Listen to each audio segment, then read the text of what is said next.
Huh? Isn't that Charlotte?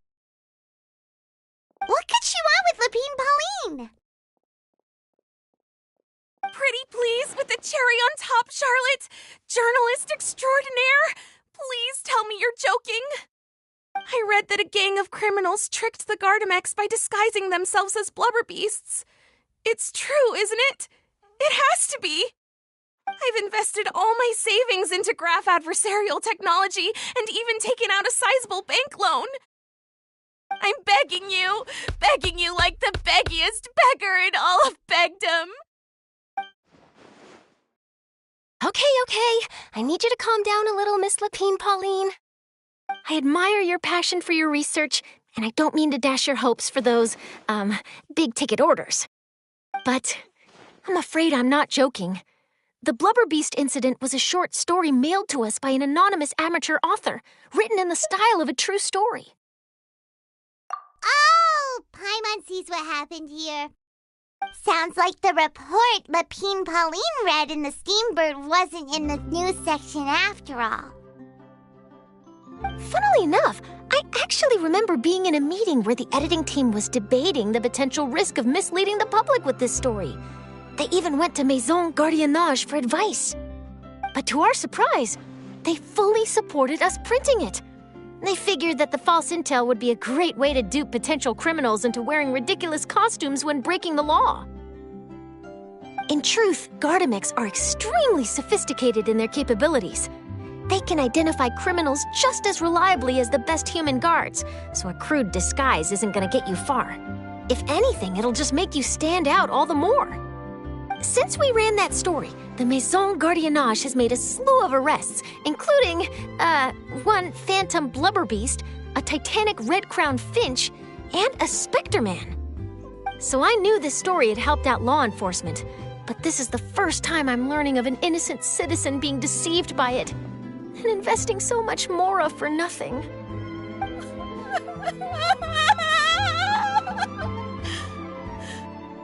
Uh-oh. So Lapine Pauline's whole research project is based on a fictional story? Which means we're not gonna get a big bonus after all. But more importantly, she's gonna lose everything she's invested. Traveler! Paimon! You're back! I was in the area taking some photos for a story when I got to talking to Miss Lapine Pauline about her research. She told me about your collaboration. She was hoping I could write an article to spread awareness about image recognition technology. She even paid me for the article and gave me one of her prototype devices before I could get a word in. I unfortunately had to dash her hopes, and I'm afraid all your hard work was in vain too. She's desperately trying to find a way to rescue the project and get you the mora you're due. I've tried to let her down gently, but she's finding it all very hard to accept. This is a new situation for us, too. It's such a pity. It seems like the author was only trying to make the story interesting, and the Maison Gardiennage only had Fontaine's best interest in mind. Wait, Miss Lapine Pauline, what are you doing? I'm gonna pick a fight with a Gardamex, head to the Opera at Biclès, and get a one-way ticket to the Fortress of Meropide. That way, I won't have to repay my debts. It's the only way I can afford to keep on living. Whoa, there's no need to go that far. I mean, come on, look at you. You wouldn't even dent the Gardamex armor. In all likelihood, they'd only hold you up at the Maison Gardiennage for a few days before letting you out, and then you'd still have to repay your debts. Actually, instead of going into the technicalities of that, how much did you actually invest? How bad can it really be? 270,000 mora. Okay, well, escaping to the Fortress of Meropide over a sum like that seems like a last resort. Surely there must be other options. Not anymore.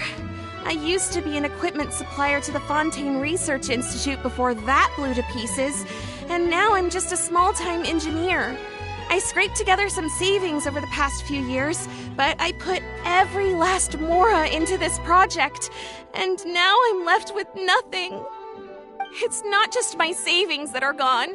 It's my whole future as a graph adversarial technology specialist and my dreams of becoming a billionaire one day.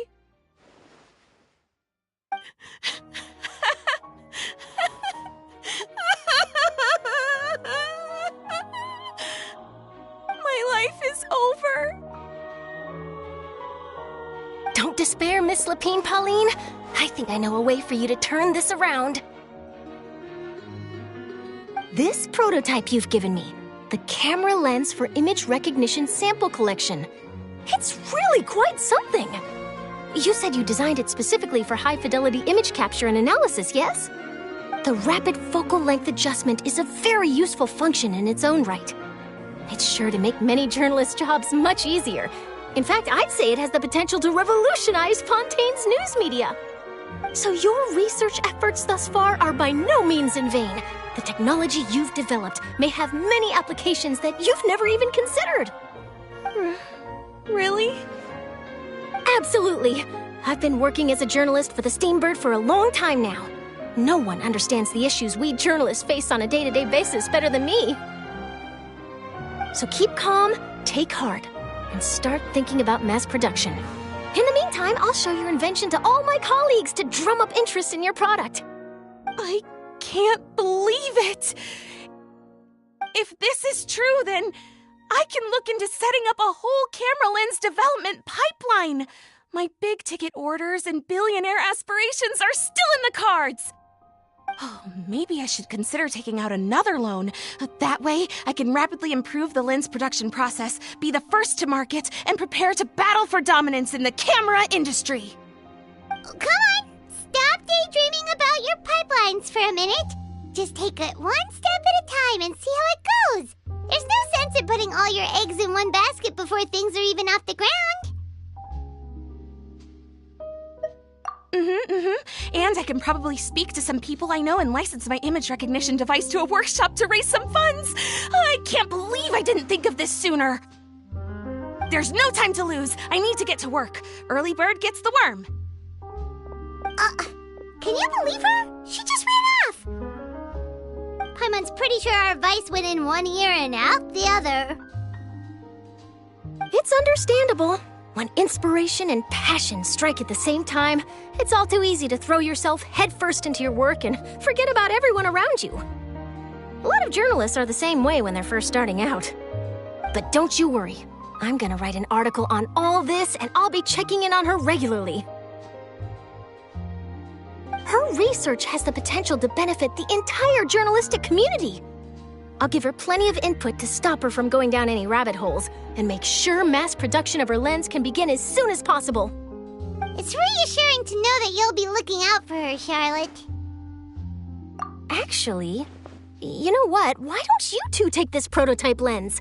I'm sure you'll have plenty of chances to use it on your travels. It takes the right person to get the most out of a new technology. In your hands, it's sure to capture some amazing sights. Thanks a lot, Charlotte. No bonus, no biggie. This makes everything worth it. You're welcome.